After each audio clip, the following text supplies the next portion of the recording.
नमस्कार, math classes में आपका फिर से स्वागत है। और आज मैं एक नया टॉपिक लेके आया हूँ, व्रत सर्किल। तो व्रत के बारे में हम बेसिक जानकारी हासिल करेंगे आज। और सबसे पहले मैं आपसे बोलूँगा कि आप कृपया करके चैनल को सब्सक्राइब कर लें, लाइक कर लें और शेयर कर लें। तो चलिए टॉपिक पे आ जाते हैं बिना देर किए हुए। तो व्रत होता क्या है एक्चुअली? अगर मैं कोई एक बिंदु अंकित करता हूँ कहीं पर, अगर इससे समान दूरी पर इसके चारों तरफ, मतलब समान दूरी मतलब फिक्स डिस्टेंस पर, सेम डिस्टेंस पर अगर मैं बिंदु अंकित करता हूं इसके चारों तरफ ऐसे ऐसे ऐसे,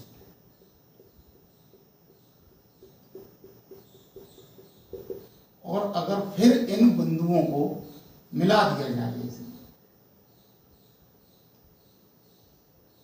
तो ये जो शेप तैयार होती है, ये जो आकृति बनती है, उसको हम व्रत कहते हैं। यानी किसी केंद्र बिंदु से समान दूरी पर उसके चारों तरफ अगर बिंदु लगाए जाएं, डॉट डॉट लगाए जाएं और उनको मिला दिया जाए, तो जो आकृति बनती है उसी को हम व्रत कहते हैं।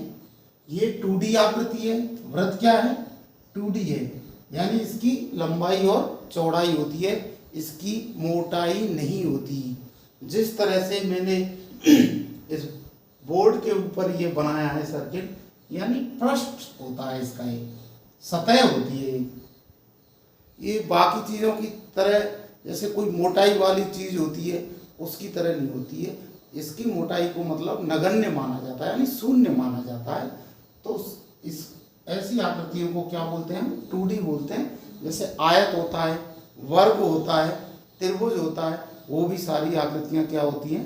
2D होती हैं। तो हमने व्रत की परिभाषा जान ली। अब इस व्रत के अंदर क्या क्या इसकी चीजें होती हैं उनके बारे में और हम बात कर लेते हैं। जो इसको तो हम बोलते हैं, क्या बोलते हैं? केंद्र बिंदु। ये क्या है? व्रत का केंद्र बिंदु है, यानी सेंटर पॉइंट है ये। इसको हम बोलते हैं केंद्र बिंदु।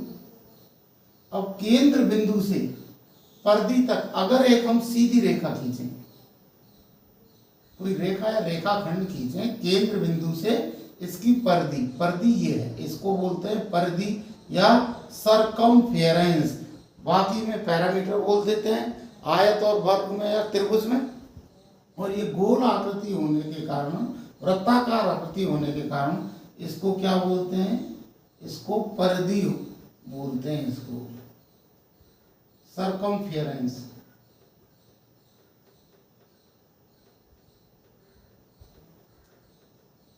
ठीक है ना? तो व्रत के केंद्र बिंदु से परिधि के किसी भी बिंदु पर मिलाने वाली सीधी रेखा, उसको क्या बोलेंगे? हम त्रिज्या बोलेंगे। यहां से यहां तक ये खींच दी, इसको हम R से अंकित करते हैं, डिनोट करते हैं, और इसको क्या बोलते हैं? त्रिज्या या रेडियस। इंग्लिश में बोलते हैं इसको रेडियस। ठीक है ना? ये त्रिज्या हो गई। त्रिज्या यहां भी हो सकती है, यहां भी हो सकती है, यहां भी हो सकती है और यहां भी हो सकती है। अभी एक और चीज लो इसमें, कि व्रत की परिधि है, उसके किन्हीं दो बिंदुओं, कोई भी दो बिंदु लो, यहां ले लो, यहां ले लो, यहां ले लो, यहां ले लो, यहां ले लो या यहां ले लो। अगर जैसे मैंने एक बिंदु ये लिया और एक यहां पे ये लिया, अगर इनको एक सीधा रेखा खंड के द्वारा इसको मिला दूं, तो इस रेखा खंड को हम क्या बोलेंगे? ये है व्रत की जीवा। जीवा यानी कि कॉर्ड। ये क्या है? व्रत की जीवा है। केंद्र बिंदु बता दिया, सेंटर पॉइंट होता है जहां से व्रत की परिधि होती है, उसके किसी भी बिंदु की दूरी समान होती है। यानी सेंटर पॉइंट से परिधि पे कहीं भी हम एक सीधी रेखा या रेखाखंड खींचेंगे तो उसकी दूरी हमेशा समान होती है, इसलिए इसको केंद्र बिंदु बोलते हैं, सेंटर पॉइंट बोलते हैं। त्रिज्या क्या होती है? रेडियस। कि व्रत के केंद्र से परिधि के किसी भी बिंदु को मिलाने वाले रेखाखंड को क्या बोलते हैं? त्रिज्या बोलते हैं हम। परिधि क्या होती है? परिधि बता ही दिया, सेंटर पॉइंट से जो हम बिंदु लगाएंगे चारों तरफ उसके, अगर उनको हम मिला देंगे फिर तो वो उसको परिधि बोलते हैं। और ये पूरे को क्या बोलते हैं? वृत्त बोलते हैं, परिधि सर्कमफेरेंस। और परिधि के किन्हीं भी दो बिंदुओं से अगर कोई हम सीधी रेखा खींचेंगे तो उसको क्या बोलेंगे? जीवा बोलेंगे। एक ऐसी जीवा, व्यास की बात कर रहा हूं मैं, एक ऐसी जीवा जो कि वृत्त के केंद्र से होकर के गुजरती हो। वृत्त का केंद्र कहाँ है? यहाँ पे है। यानी कि अगर हम कोई एक बिंदु लें, जैसे यहाँ पे मैंने एक पॉइंट ले लिया, ये बिंदु ले लिया, अब इसके केंद्र से गुजरते हुए, यहाँ से मतलब सेंटर पॉइंट से गुजरते हुए सीधी रेखा खींच देंगे, हम सीधा रेखाखंड खींच देंगे, तो उसको हम पूरे को क्या बोलेंगे? व्यास बोलेंगे। यानी कि ये वृत्त की सबसे बड़ी जीवा होती है। व्यास क्या होता है एक्चुअल में? व्यास भी एक जीवा है, लेकिन वो क्या है? वृत्त की सबसे बड़ी जीवा है। अगर हम इस तरफ आते जाएंगे, नीचे आते जाएंगे तो जीवा की लंबाई कम होती जाएगी, ऊपर की तरफ बढ़ते जाएंगे तो जीवा की लंबाई कम होती जाएगी। तो ये सेंटर केंद्र बिंदु से जो गुजरने वाली जीवा होती है उसी को व्यास कहते हैं। और व्यास को किससे लिखते हैं? डी से। डी यानी डायामीटर। ठीक है, ये हो गया व्यास, या इसको बोलते हैं डायामीटर। ये कितना होता है? ये देखो, केंद्र बिंदु से परिधि तक कितना है? आर। और यहाँ केंद्र बिंदु है और यहाँ भी परिधि तक, इसको भी तो आर बोलेंगे, ये भी आर है। अगर पूरे व्यास की बात करें तो ये दूरी और ये दूरी, यानी ये लंबाई और ये लंबाई दोनों जुड़ जाएंगी, तो व्यास क्या होता है? आर प्लस आर, यानी कि 2r होगा। d इज इक्वल टू क्या होगा? 2r होगा। अगर हम r निकालना चाहें तो 2 को इधर भेज देते हैं d के नीचे, तो r इज इक्वल टू क्या हो जाएगा? d/2। यानी कि जो त्रिज्या होती है वृत्त की वो व्यास की आधी होती है। त्रिज्या वृत्त की क्या होती है? व्यास की आधी होती है। चलिए, ये इसके कुछ पार्ट्स हैं वो बता दिए।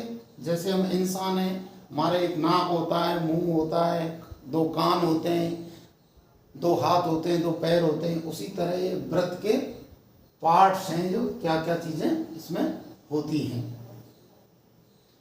अब इसकी हम बात करेंगे परिधि की, और बात करेंगे हम इसके क्षेत्रफल की।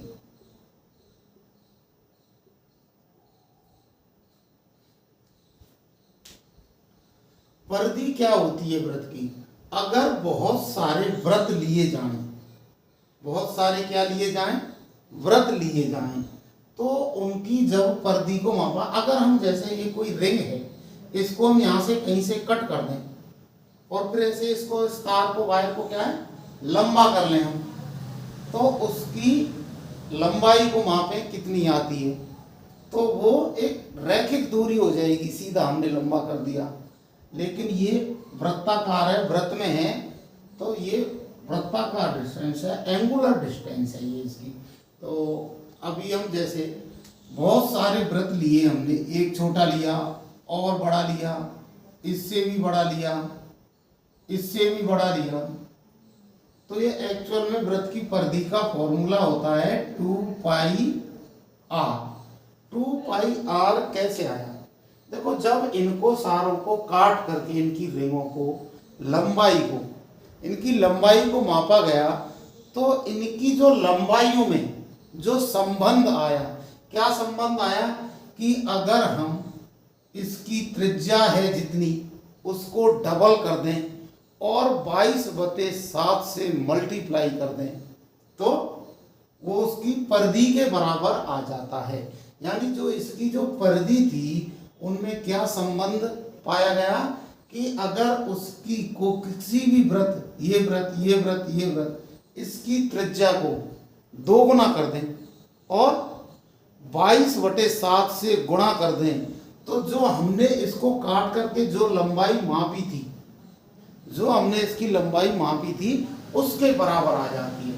तो इसलिए इस परिधि का जो फॉर्मूला होता है परिधि निकालने का सर्कमफेरेंस का, वो 2πr होता है।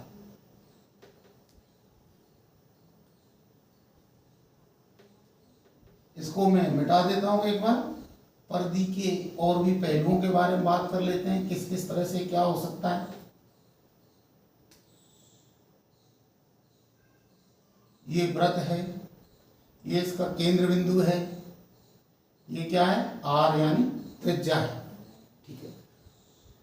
ये पूरे का सर्कमफेरेंस जो परिधि है वो तो क्या होती है, 2πr है।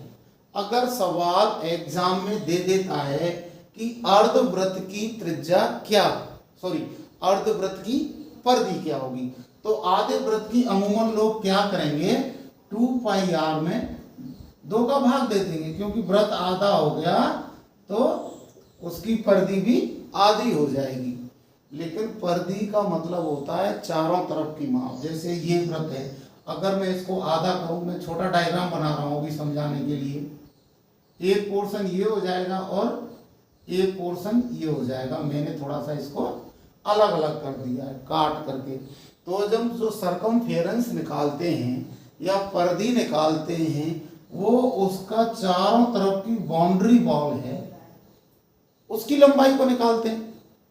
तो अब देखिए, ये बाउंड्री वॉल तो वृत्त की ये थी, सर्कल की, यानी यहां से यहां तक की दूरी और यहां से यहां तक की दूरी, यही थी ना। लेकिन अर्धवृत्त में क्या हो गया, ये वाली तो आधी तो हो गई, यहां से यहां तक हो गई आधी, लेकिन इसकी ये भी तो बाउंड्री है, इसको भी उसमें हमें ऐड करना पड़ेगा। तो जो वृत्त की, जो अर्धवृत्त की जो परिधि होगी वो क्या होगी, 2πr/2 कर देंगे, प्लस कितना कर देंगे, या तो व्यास कर दो, ये व्यास ही तो है इसका वृत्त का, ये वृत्त का व्यास कर दो, नहीं तो वृत्त का व्यास, या फिर इसकी जगह क्या लिख सकते हैं, व्यास की जगह 2r भी लिख सकते हैं, क्योंकि व्यास होता है वो त्रिज्या का डबल होता है। उसी प्रकार 1/4 वृत्त की भी निकाल सकते हैं। अगर 1/4 वृत्त की बात करें तो अगर उसको हम 4 भागों में काट दें तो कुछ इस तरह से 4 भाग बनेंगे।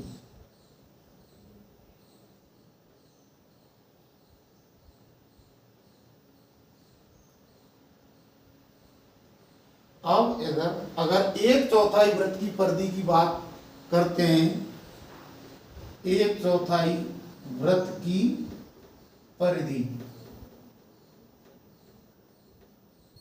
1/4 वृत्त की परिधि की अगर हम बात करें तो क्या हो जाएगा, देखो ये वाली डिस्टेंस, ये वाली और ये वाली, ये चारों को मिला करके क्या होता है 2πr।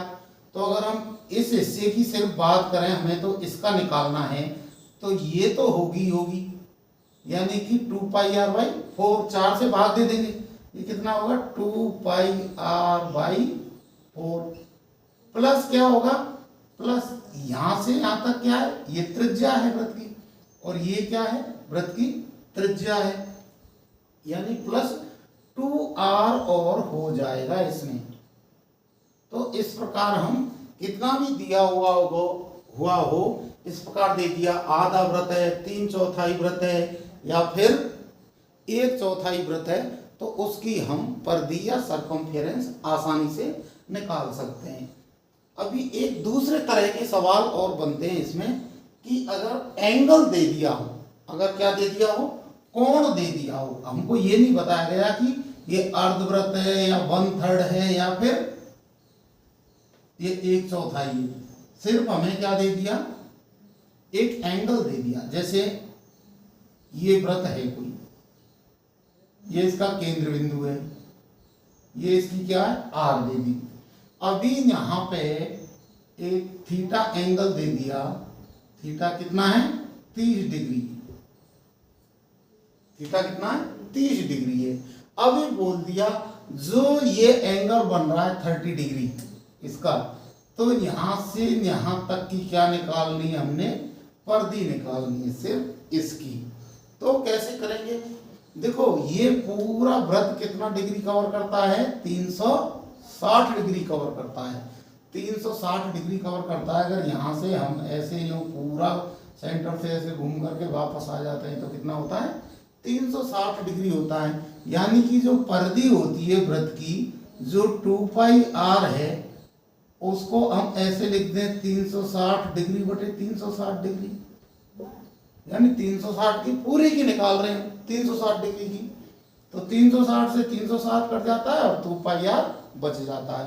अगर हम किसी एंगल वाले की परिधि की बात करें तो क्या होगा, 2 पाई r इंटू कितने एंगल की बात कर रहे हैं, वो वाला एंगल ऊपर आएगा कितना, जैसे 30 डिग्री की बात करें 30, और नीचे क्या आएगा, टोटल कितना एंगल बनता है इसका वृत्त में 360। तो यहाँ पे थीटा लिखना है, यहाँ पे क्या होगा, थीटा होगा, यानी कि 2 पाई r इंटू थीटा बटे 360। ठीक है ना। इस प्रकार हम किसी भी एंगल कितना भी दिया हुआ कोण, उसकी हम परिधि ज्ञात कर सकते हैं। तो ये परिधि से रिलेटेड सवाल जिस तरह के बनते हैं वो बता दिए। अभी हम बात करेंगे इसके क्षेत्रफल की, यानी कि एरिया की।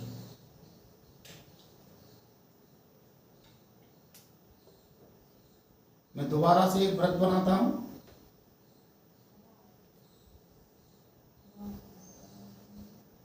ये वृत्त है, अगर मैं इसको, ये केंद्र बिंदु है, जैसे ये केंद्र बिंदु है, अगर इसको 2 भागों में बांटूं बराबर में, तो इसके केंद्र बिंदु से एक व्यास जाएगा ऐसे। अब वृत्त को मैं क्या करता हूं, इसको 4 भागों में बांट देता हूं, 4 में हो गया। अब वृत्त को मैं कितने, 8 भागों में बांट देता हूं, तो ये बराबर बराबर भाग चल रहे हैं। 8 के फिर बराबर बराबर भाग करने हैं तो कितने हो जाएंगे, 16। एक यहां से हो गया, एक यहां से हो गया, एक यहां से हो गया, और एक यहां से हो गया। अब देखो आपको आसानी से दिखाई दे इसलिए मैं 16 ही कर रहा हूं, नहीं तो और बहुत सारे इसमें भाग हो सकते हैं, फिर प्रत्येक भाग 2-2 भागों में बढ़ जाएगा, तो बराबर के हिस्से हो जाएंगे इसके। तो इसको 16 मानते हुए हम इसका क्षेत्रफल, जो इस पाई आर स्क्वायर, जो इसका फॉर्मूला होता है क्षेत्रफल का, पाई आर स्क्वायर होता है, वो कैसे आया उसके बारे में मैं बात कर रहा हूं। अगर इन सारे टुकड़ों का नाम दे दूं, मैं नंबरिंग कर दूं, 6, 7, 8, 9, 10, 11, 12, 13, 14, 15 और 16, ये इनका नाम दे दिया। अब ये हमने कट कर लिए, तो यहाँ पे तो जो इनकी जो लास्ट कॉर्नर है वहां तो 0 पॉइंट है, एक बिंदु पे आकर के मिल रहे हैं ये, और यहाँ पे ये थोड़ी इसकी क्या है, दूरी है, डिस्टेंस है। अगर हम इनको इस तरह अरेंज करें कि एक इसका चौड़ा भाग ऊपर और सकरा भाग नीचे, ये पहले वाला, दूसरे वाले का सकरा भाग ऊपर और चौड़ा भाग नीचे, तीसरे वाले का यहाँ 2 नंबर दे दिया, फिर यहाँ 3, फिर यहाँ ये हो गया 4 हो गया, ये 5, 6, 7, इस प्रकार मैं 16 तक बना देता हूं। तो देखिए एक ये क्या होती है, एक आयताकार आकृति प्राप्त होती है। एक क्या होती है, आयताकार आकृति हमें प्राप्त होती है। और आयत का क्षेत्रफल पता है आपको क्या होता है, लंबाई इंटू चौड़ाई। तो अब ये देखिए यहाँ क्या आ रहा है, 1, 3, 5, 7, 9, 11, 13 और 15 आएगा। यहाँ आएगा 2, 4, 6, 8, 10, 12, 14 और 16 आएगा। यानी कि यहाँ पे जो फर्स्ट वाला पोर्शन को देखिए, यहाँ पे इसकी चौड़ाई है, यहाँ पे चौड़ाई बिल्कुल नहीं है, 0 है। एकदम पेन पॉइंट है, ये 0 है यहाँ पे। तो अगर ये पूरी परिधि 2πr है तो ये परिधि का ही तो हिस्सा हो गया। ये क्या हो गया, ये हिस्सा चौड़ा वाला हिस्सा परिधि का हो गया। तो आधे भाग चौड़े वाले इधर हैं और आधे चौड़े वाले भाग इधर हैं। तो ये जो पूरी परिधि है वो आधी आधी हो गई, यानी कि पूरी परिधि कितनी थी, 2πr थी, 2πr थी। तो अब आधी आधी रह गई, तो ये कितनी रह गई, πr इधर हो गई और πr इधर हो गई, ठीक है ना।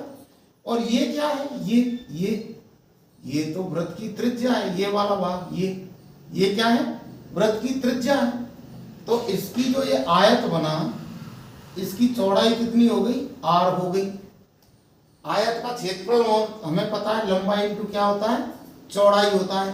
तो ये जो आयत बना, इसका क्षेत्रफल क्या होगा, लंबाई क्या है इसकी, πr, और चौड़ाई क्या है, r। तो अगर इनको मल्टीप्लाई करें तो पाई रहेगा, r स्क्वायर हो जाएगा। तो ये जो वृत्त का क्षेत्रफल है πr स्क्वायर इसलिए होता है।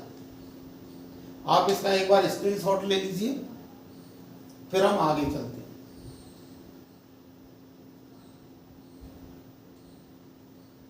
चलिए ठीक है, अभी आपको इसके क्षेत्रफल के बारे में पता चल गया।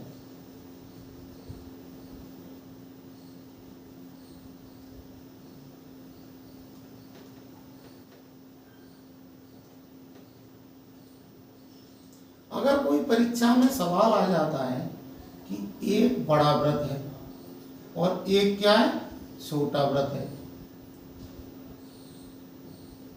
एक क्या है, बड़ा वृत्त है और एक क्या है, छोटा वृत्त है। इनकी दोनों की त्रिज्याएं, जैसे इसकी r1 है और इसकी क्या है, जैसे इधर मैं दिखा देता हूं, r2 है। अब बोले अगर कि इन दोनों वृत्त हैं, जो एक छोटा है और एक बड़ा है, इनके क्षेत्रफलों का अंतर क्या होगा। तो r1 का निकाल लेना है पहले और फिर r2 का निकाल लेना है। r2 बड़ा वृत्त है और r1 क्या है, छोटा वृत्त है। तो बड़े वृत्त के क्षेत्रफल में से छोटे वृत्त का क्षेत्रफल घटा देंगे। या फिर सवाल आ जाता है कि एक छोटा वृत्त है और एक बड़ा वृत्त है और हमें ये वाला भाग, मतलब छोटे वृत्त और बड़े वृत्त की परिधि के बीच वाले भाग का क्षेत्रफल पता करना है। तो ये क्या होगा, ये सवाल बनता है। तो सबसे पहले हम क्या करेंगे, बड़े वृत्त का क्षेत्रफल निकालेंगे और फिर छोटे वृत्त का क्षेत्रफल निकालेंगे। सवाल वही है, थोड़ा सा घूम गया है। बड़े वृत्त का क्षेत्रफल निकालेंगे और छोटे वृत्त का क्षेत्रफल निकालेंगे। उसमें से बड़े वृत्त के क्षेत्रफल में से छोटे वृत्त का क्षेत्रफल, ये वाला हिस्सा अगर हम हटा देंगे उसमें से, क्योंकि बड़ा वृत्त ये है पूरा, छोटा वृत्त इतना सा ही है, तो अगर पूरे क्षेत्रफल में से इतना क्षेत्रफल माइनस कर देंगे तो ये वाला जो एरिया है, ये वाला एरिया, इसका क्षेत्रफल हमें ज्ञात हो जाएगा। तो आज ये वृत्त के बारे में बेसिक क्लास थी और डिटेल्ड क्लास हम बाद में लेंगे। उम्मीद है आपको ये वीडियो पसंद आया होगा। अगर आपको पसंद आया तो प्लीज़ चैनल को सब्सक्राइब कर देना, लाइक कर देना और शेयर कर देना। आज के लिए इतना ही, धन्यवाद।